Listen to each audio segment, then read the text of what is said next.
முதலில் இந்தியாவிலேயே இந்த மே முதல் நாளை சென்னையில தான் நாம் கொண்டாட தொடங்கி இருக்கிறோம்.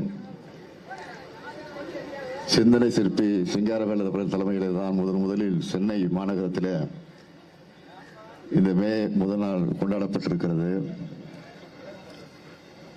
உழைப்புக்கேற்ற ஊதியம் தொழிலாளருடைய உரிமை. அதேபோல் இன்றைக்கு நம்முடைய கழக தோழர்கள் உழைத்திருக்கக்கூடிய உழைப்புக்கு பலன் வருகிற 4ஆம் தேதி பெறவிருக்கிறோம். அதில் எந்த மாற்றமும் இல்லை, ஒரு துளி அளவு கூட மாற்றம் இல்லை என்பதை ஏதோ கருத்து கணிப்பின் அடிப்படையில் தான் சொல்லுகிறேன் என்று யாரும் கருத வேண்டிய அவசியம் இல்லை. கழகத்துடைய உணர்வை உணர்ந்து கொண்டிருக்கக்கூடிய காரணத்தால் அந்த கருத்தை நான் எடுத்து வைத்திருக்கிறேன், தவிர வேறல்ல. ஆக அதே நேரத்தில் இன்று மே முதல் நாளை இன்றைக்கு தொழிலாளருக்குரிய அந்த மரியாதையை, மதிப்பை, அவருடைய உரிமையை இன்றைக்கு கொண்டாடக்கூடிய வகையில் இந்த நாளை கொண்டாடி கொண்டிருக்கிறோம்.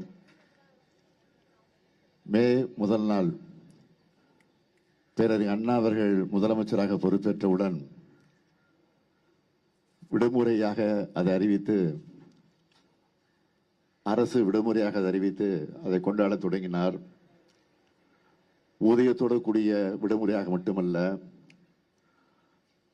அந்த விடுமுறை நாளை சட்டமாக்கி தந்தவர் அண்ணாவுக்கு பிறகு முதலமைச்சராக பொறுப்பேற்ற நம்முடைய முத்தமிழறிஞர் தலைவர் கலைஞர் அவர்கள். அது மட்டுமல்ல, தமிழ்நாட்டில் மட்டும்தான் இந்த மே முதல் நாள் கொண்டாடப்பட்டுக் கொண்டிருந்தது, அரசு விடுமுறையாக அறிவிக்கப்பட்டிருந்தது. இந்தியா முழுமைக்கும் இந்த விடுமுறை நாளை இந்தியா முழுமைக்கு கொண்டு வர வேண்டும் என்று தலைவர் கலைஞர் அவர்கள் எடுத்து சொல்லி நாடாளுமன்றத்தில் நம்முடைய உறுப்பினர்கள் எல்லாம் குரல் எழுப்பி பிரதமராக இருந்த VP சிங் அவர்கள் அதை ஏற்றுக்கொண்டு தமிழ்நாட்டில் மட்டுமல்ல இந்தியா முழுமைக்கும் அரசு விடுமுறையாக, ஊதியத்தோடு கூடிய விடுமுறையாக அறிவித்து அதுவும் இன்றைக்கு கொண்டாடப்பட்டுக் கொண்டிருக்கிறது. இன்னும் ஒரு 2-3 நாட்களில் நம்முடைய தேர்தல் முடிவை எதிர்பார்த்து காத்துக் கொண்டிருக்கக்கூடிய உங்களுக்கு ஒரு நல்ல செய்தி வரும் என்ற நம்பிக்கை எல்லாருக்கும் இருக்கிறது. இந்த சூழ்நிலையில் நான் தெரிவித்துக் கொள்ள விரும்புவது, எல்லாருக்கும் எல்லாம் என்ற தத்துவத்தோடு தான், அந்த கொள்கையோடு தான் நாம் ஆட்சியை நடத்தி கொண்டிருக்கிறோம். ஆக அது தொடரும் தொடரும் தொடரும் என்ற உறுதியை எடுத்து சொல்லி, இந்த மேதின நினைவு பூங்காவை தலைவர் கலைஞர் அவர்கள் தான் உருவாக்கி தந்திருக்கிறார்கள்.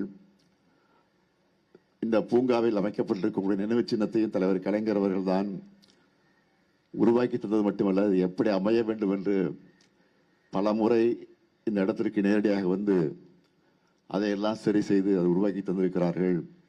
எதற்காக இதை குறிப்பிட்டு சொல்கிறேன் என்று சொன்னால், தொழிலாளர்கள் மீது, தொழிலாளர் உரிமை மீது எந்த அளவுக்கு தலைவர் கலைஞர் அவர்கள் நம்பிக்கை வைத்திருந்தாரோ, அந்த நம்பிக்கைக்கு பாத்திரமாக நான் மட்டுமல்ல, நாம் அனைவரும் ஒன்றிணைந்து பாடுபடுவோம், பணியாற்றுவோம், உழைப்போம் உழைப்போம் என்று சொல்லி விடைபெறுகிறேன். நன்றி, வணக்கம்.